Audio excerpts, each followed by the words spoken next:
Election commission ने दिसंबर में बल्दियाती election करवाने का शेड्यूल वापस ले लिया। पंजाब में बल्दियाती इंतखाबात एक बार फिर ताखीर का शिकार। इलेक्शन कमीशन ने पंजाब हुकूमत को मजीद 4 हफ्तों की मोहलत दी थी। पंजाब बल्दियाती इंतखाबात की हल्का बंदियों का काम रोक दिया गया।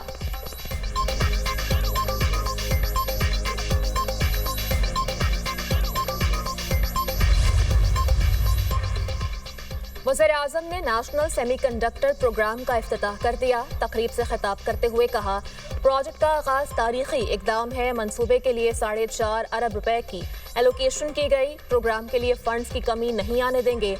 डिजिटल पाकिस्तान विजन के तहत मुतअद्दिद मंसूबे शुरू किए गए। FBR digitisation, cashless economy, digital worlds अहम मंसूबों में शामिल है। FBR को 100% डिजिटाइज किया जा रहा है। दुनिया में FBR के कामों को बड़ी तहसीन मिली है। दूसरे ममालिक ने खुलकर दाद दी कि पाकिस्तान में इतना शानदार काम हो रहा है।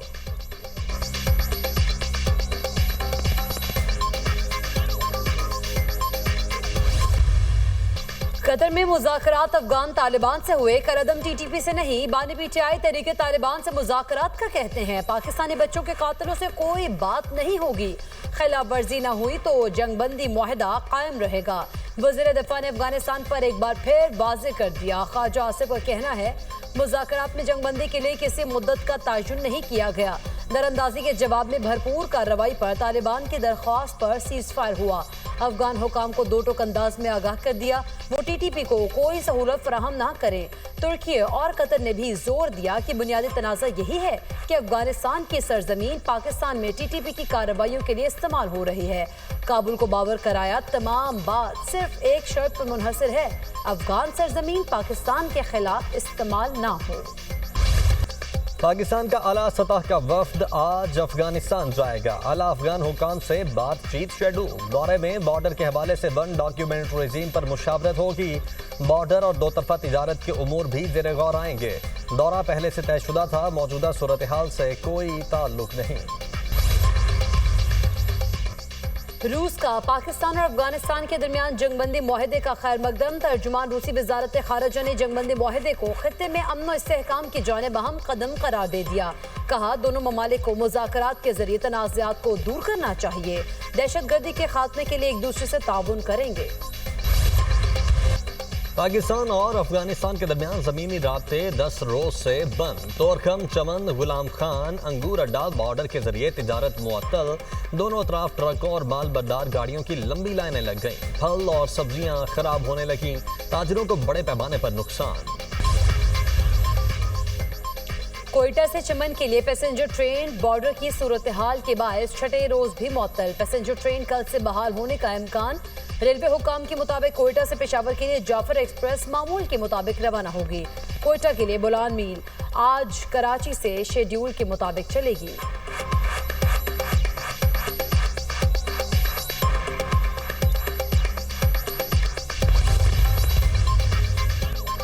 अफगान बाशिंदों की मुल्क बदरी का अमल तेज। खैबर पख्तूनख्वा में अफगान कैंप्स खत्म करने के बाद ऑपरेशन में मजीद तेजी। अक्टूबर के दौरान 67,601 गैर कानूनी मुकीम अफगान शहरियों को वापस भेजा जा चुका। सिर्फ 19 अक्टूबर को 2056 अफगान बाशिंदे अपने वतन रवाना हुए।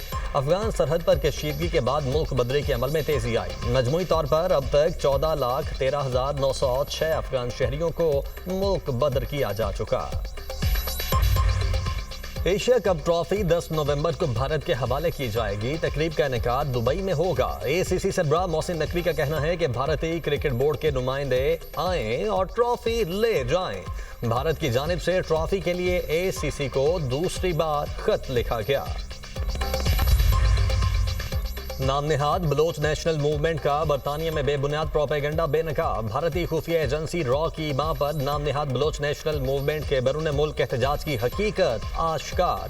बलोचिस्तान के इलाके जहरी में हकायक के बरअक्स प्रोपेगेंडा करके अवाम को गुमराह करने की नाकाम कोशिश। खातून सहाफ़ी के सवालात पर मुजाहिरीन जहरी के मौजूदा हालात से लाइल्म पाए गए। 3 सिविलियंस जो हैं वो इस मुरीद के पूरे वाक़े के अंदर 3 सिविलियंस जो हैं उनकी शहादतें हुई हैं। मजमे ने, इस शरपसंदों के टोले ने मुख्तलिफ पुलिस वैन्स छीनी, 8 पुलिस वैन्स को आग लगाई गई। क्या जो हेडक्वार्टर है उसके इर्द गिर्द दर्जनों जायदादें जो हैं वो इन्होंने बेनामी के तौर के ऊपर खरीद रखी थी और वो बेनामी जायदादें जो हैं उनका भी पूरा रिकॉर्ड हासिल कर लिया गया है वालिदैन से कि वो अपने बच्चों को जो है वो किसी भी ऐसे फसाद का ईंधन बनने से रोकें कि जिसके ऊपर उनको कल को परेशानी हो। मुल्क फसाद और इंतशार का मुतहम्मिल नहीं। TLP के एहतजाज में लाशों का झूठा प्रोपेगेंडा किया गया। असलहे के जोर पर पुलिस की गाड़ियां छीनी गई। पुरतशद्दुद एहतजाज में 3 शहरी जाँ बहक, 48 जख्मी हुए। फसाद को इस्लाम और फलस्तीन का मुकदमा कहा गया। वज़ीर इत्तला पंजाब अज़मा बुखारी की प्रेस कॉन्फ्रेंस कहा, जो ऐसी दहशतगर्द जमातों को फाइनेंस कर रहे हैं उनका सुराग लगा लिया। कानून हाथ में लेने वाला बच नहीं सकेगा। वालिदैन बच्चों को फसाद का हिस्सा बनने से रोकें। साद रिजवी ने अपने हेडक्वार्टर के गिर्द दर्जनों बेनामी जायदादें खरीदी, उनके अकाउंट फ्रीज और जायदादें जब्त कर ली। हमने फैसला करना है, आईनी बेंच के पास 24 जजेस पर मुश्तमिल फुल कोर्ट तश्कील करने का इख्तियार है कि नहीं। आईनी बेंच भी तो सुप्रीम कोर्ट में ही बना। आर्टिकल 187 के इख्तियारात इस्तेमाल कर सकता है। रेगुलर और आईनी बेंच दोनों एक ही दरख्त की 2 शाखें हैं। जस्टिस मोहम्मद अली मजहर के 26वीं आईनी तरमीम से मुतल्लिक केस की समाअत में रिमार्क्स।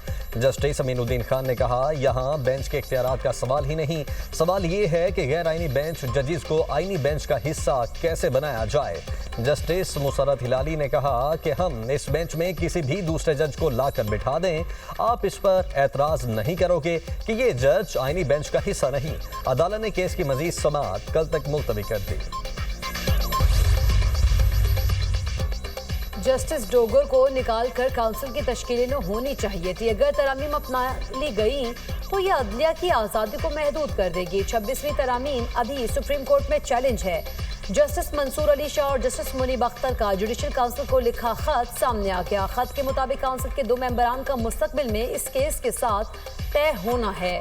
जजेस के मीडिया से सामने पर पाबंदी गैर मुनासिब है। मॉडर्न जमहूरी ममालिक में जजेस इस्लाहात वगैरह पर मीडिया गुफ्तगू करते हैं।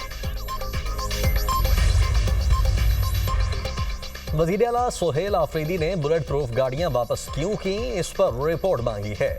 सूबे की तरक्की के लिए हुकूमत को जरूर सपोर्ट करेंगे। काम रुके हुए हैं और वज़ीर आला कहते हैं बानी से मुलाकात के बगैर काबीना नहीं बनाएंगे। गवर्नर खैबर पख्तूनख्वा फैसल करीम कुंडी की गुफ्तगू, कहा हम सूबाइयत कार्ड नहीं खेलते। जब तक अमन नहीं होगा इस सूबे में कारोबार और सयाहत मुमकिन नहीं। अपोजिशन के 74 अराकीन ने महमूद खान अचकजई को कायद हिज़्ब इख्तिलाफ नामजद कर दिया। तकर्रुरी के लिए सेक्रेटरी कौमी असम्बली ऑफिस में दरख्वास्त जमा। आमिर डॉगर, असद कैसर और दीगर रहनुमाओं ने दरख्वास्त जमा कराई। असद कैसर का कहना है, उम्मीद है गैर जमहूरी हरबे इस्तेमाल नहीं किए जाएंगे। अफगानिस्तान से ताल्लुकात बेहतर होने चाहिए, ये दोनों ममालिक के लिए बेहतर हैं।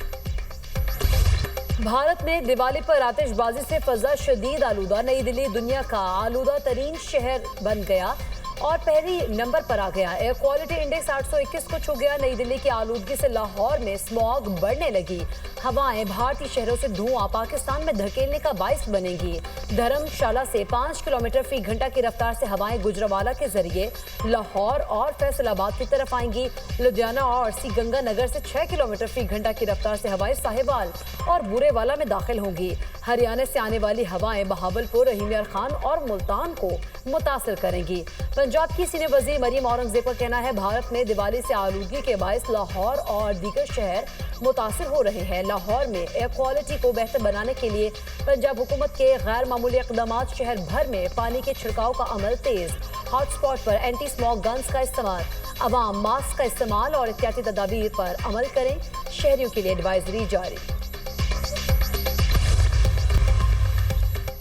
शराब व असलहा बरामदगी case. District and session court Islamabad ने अली अमीन गंडापुर के वारंट गिरफ्तारी जारी कर दी। अदालत का साबिक वज़ीर आला KP को गिरफ्तार करके पेश करने का हुक्म। अली अमीन गंडापुर अदालत में पेश न हुए। जुडिशल मजिस्ट्रेट मुबश्शिर हसन चिश्ती ने केस पर समाअत की। अली अमीन गंडापुर के खिलाफ थाना बाराकाऊ में मुकदमा दर्ज है।